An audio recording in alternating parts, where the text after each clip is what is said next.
Hello, and welcome to the Queuing It Up podcast, where we talk all things Lexington that improve your quality of life. This podcast is presented and produced by the City of Lexington government. I'm your host, Johnnie Taylor, the City Manager for the City of Lexington in North Carolina. Some episodes of Queuing It Up include discussions with community leaders about what's happening in Lexington, while other episodes feature City of Lexington employees, providing educational opportunities with valuable information about city services. Thanks for joining us, and let's get today's episode started.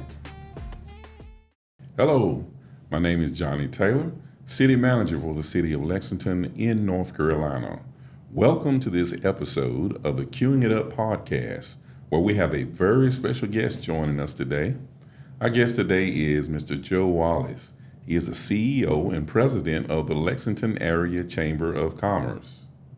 While not a North Carolina native, Joe considers himself to be a product of the city of Lexington, having moved here in 1974 and graduating from Lexington Senior High School in 1977. Both of his parents were born and raised in North Carolina, and his mother was born and raised in Lexington, with family history dating back to the middle 1700s in the Tyrol area of Davidson County. Joe is also a direct descendant of Dr. William Rainey Holt, who built the homestead on South Main Street in 1834. Joe graduated from North Carolina State University with a BS in Business Management and Economics. After living in the Raleigh area for several years after graduating, working for a manufacturer of commercial cooking equipment, Joe made the transition back home in 1990 to work for Lexington State Bank. He stayed with the company through all of its subsequent mergers up to and including the current First National Bank. As a senior vice president, Joe focused on regulatory compliance, physical security, data security, and privacy of customer information. In 2019, Joe transitioned to the Chamber of Commerce as president and CEO. He has thoroughly enjoyed the experience and challenges that come with a fast-paced environment while working on behalf of the Chamber's membership to enhance the overall business climate in Lexington and Davidson County. Welcome, Mr. Wallace, to the Queuing It Up podcast. Thank you, Johnny. It's very good to be here and excited about the opportunity to talk about the Chamber. Well, let's get started. So, many of us know what the Lexington Chamber of Commerce is, but could you tell us, for those that may not know, what is the Lexington Chamber of Commerce? Well, the Lexington Area Chamber of Commerce is like any Chamber of Commerce in the United States and across the world. And first and foremost, I think our viewers need to understand that it's a membership organization. And it's comprised of businesses, like-minded businesses, from the smallest that we have in Lexington to the very largest here in Davidson County. And that like-mindedness is to further the business climate and make it as functional and as vibrant as it can be. Can you tell us more about the resources that you provide to the community, to your members, and why a business owner listening to this podcast should become a member of the Lexington Area Chamber of Commerce? Well, there are several reasons, Johnny, and that's a really great question. I think some of those things are we can strengthen their connections in the community, not only with locals but with the business community at large. We can obtain new customers through the referral network that the Chamber offers. We can sharpen their professional skills through the networking that we have and the events that we hold, such as the Small Business Center Lunch and Learns that we offer through and in conjunction with the Small Business Center at the Davidson Community College. We can advertise for your business through our website, through our social media pages, and we can also celebrate their accomplishments, whether that's the grand opening, whether that's a business expansion, whether that is a milestone that they reach in their longevity. Those are all things that we can do with ribbon cuttings and other ways to bring notoriety and exposure for their business. And in joining the Chamber, they also have a partner. that's there to help them in any way that we can to further their business and obtain the goals that they're trying to strive and reach for. And finally, I think it's an old adage, but I think it applies to not only the Lexington Area Chamber of Commerce, but also any chamber, is that it's the adage that a rising tide floats all boats, and the stronger the local business economy and network is, the better it is for all businesses in Lexington and Davidson County, and everybody benefits from that, not only the residents, but the businesses themselves. So for a individual business here in Lexington or Davidson County or outside of Davidson County that does business within Davidson County, to join the chamber is a way for them to be recognized, but it also brings them some credibility. There are surveys that are done regularly with consumers across the country. And more often than not, the percentage of folks who say that they would be more likely to shop with a business that's a member of the Chamber of Commerce routinely lands in the 40+% range. And when you think about today's economy and everything being online and not having to go to a retail store anymore, for folks to continue routinely to say that 40% of them say that they would prefer to do business with a member of the Chamber of Commerce, I think says a lot about the credibility that is offered through that membership.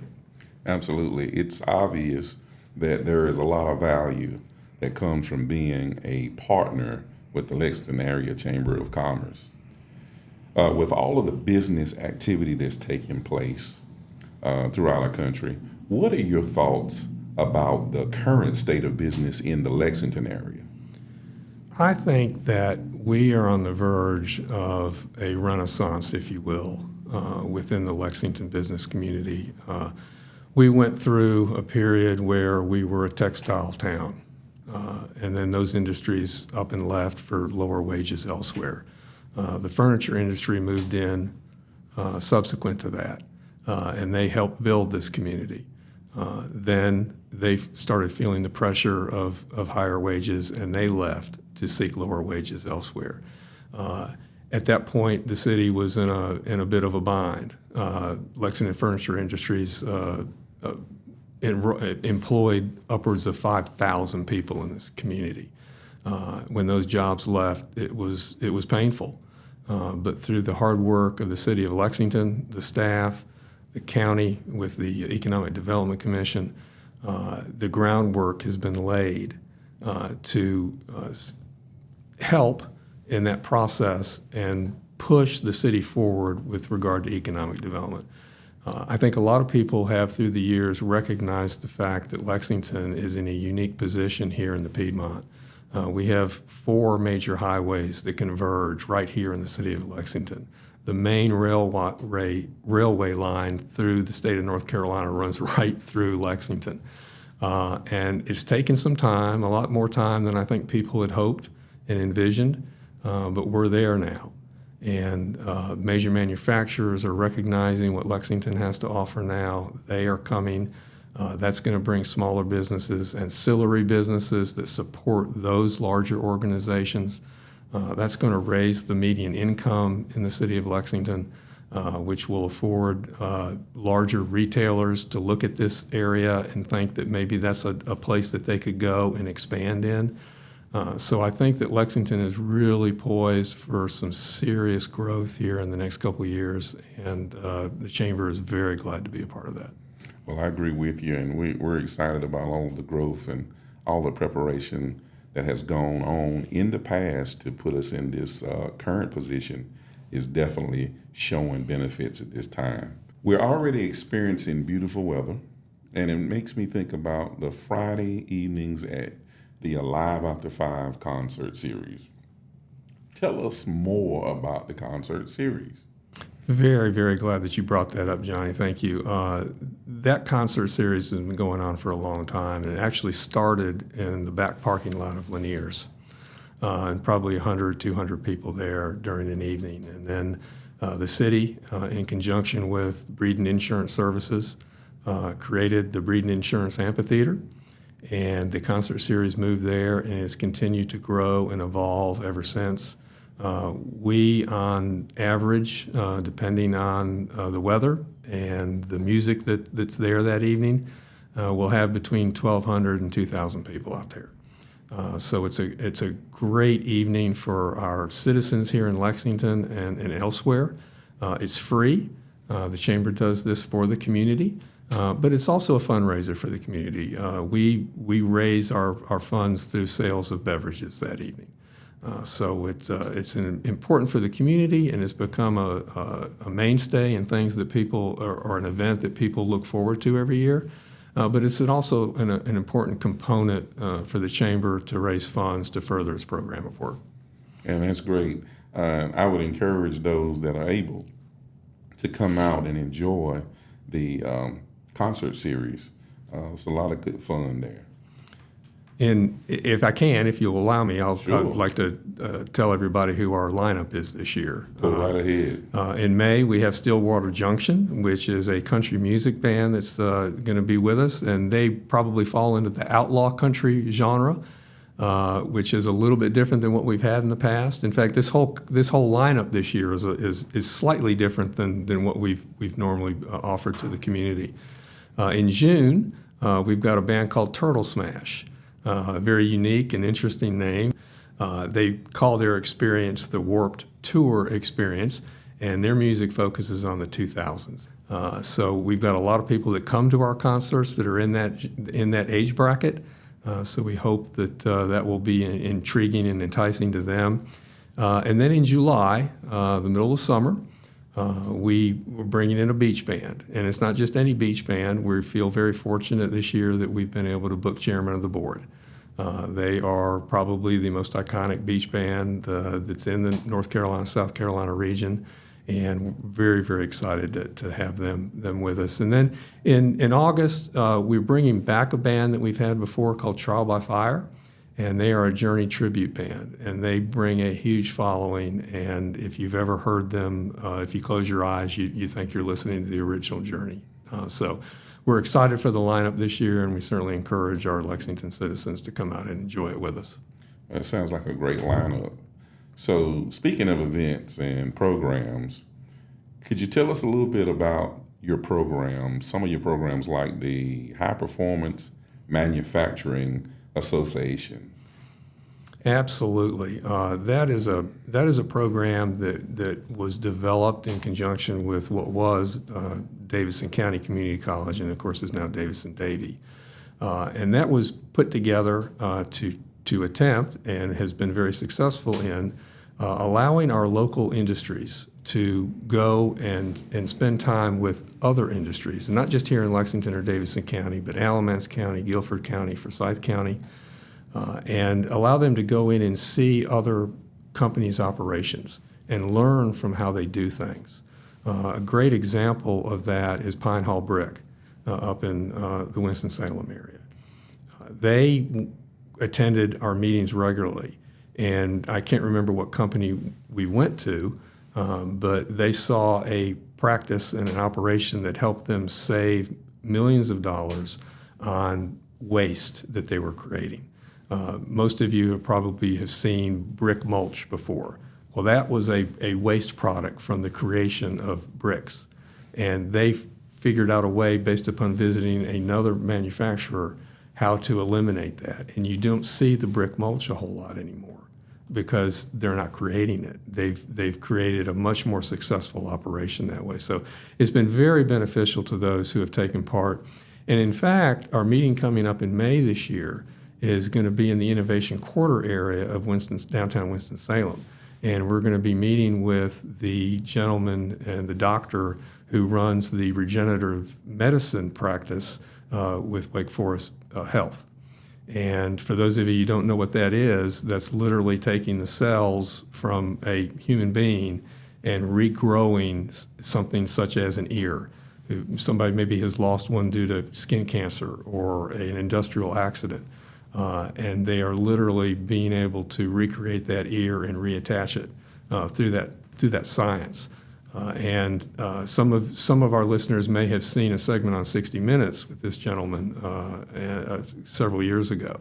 So this is a really exciting opportunity for us, and we hope that when we put out the invitation for those to come and spend that evening with us, that they'll take advantage of that and see this really groundbreaking technology that's being done to help humanity. That's great. And there's another program, actually, I had an opportunity to participate in just yesterday, and that's Leadership Davidson County. And tell us a little bit about that as well. That's probably our crowning achievement with the Chamber as far as programming is concerned. It's been going on for well over 30 years. And with the help of Marilyn Taylor and Taylor Training and Development here in Lexington, they have fine-tuned that program and really turned it into a class-leading opportunity for those who work here in Davidson County and also live here. So you don't have to be a resident to take part, but it's held annually. There are 5 sessions. We have a 2-day retreat. And then we meet subsequently 4 months later. And another unique aspect of it is you're not only learning about yourself through Myers-Briggs testing, and adapting what you learn about yourself and others to help you be a better leader. Those individuals that take part in that program also get to visit our local manufacturing base. As you mentioned, you were with us yesterday with a roundtable of city managers here in Davidson County. And we were at Mohawk Industries over in Thomasville, one of the leading laminate flooring providers in the world. And they've got a tremendous facility over there and a manufacturing process. And it affords people an opportunity to see and view things that they would never have had the opportunity to do before. So not only are they becoming great leaders going through that program, but the program affords them an opportunity to do things that they would normally have to do or be able to do.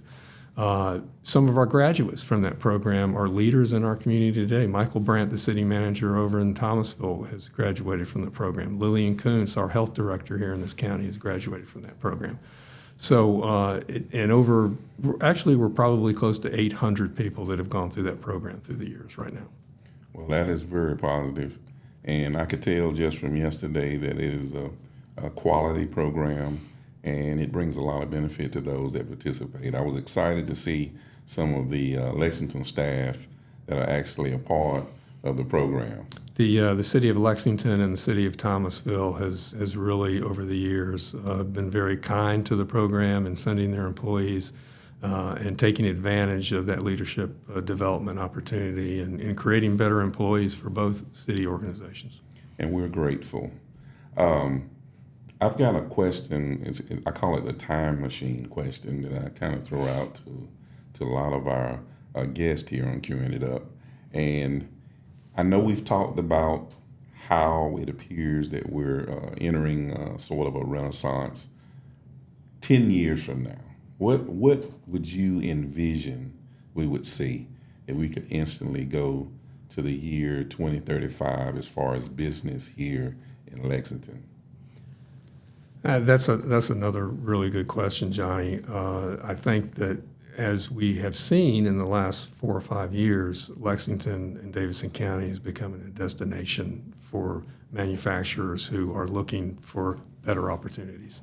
And I think what we're going to see in Lexington is the byproduct of that. We're going to see more industry. We're going to see more residents. We're going to see a higher median income.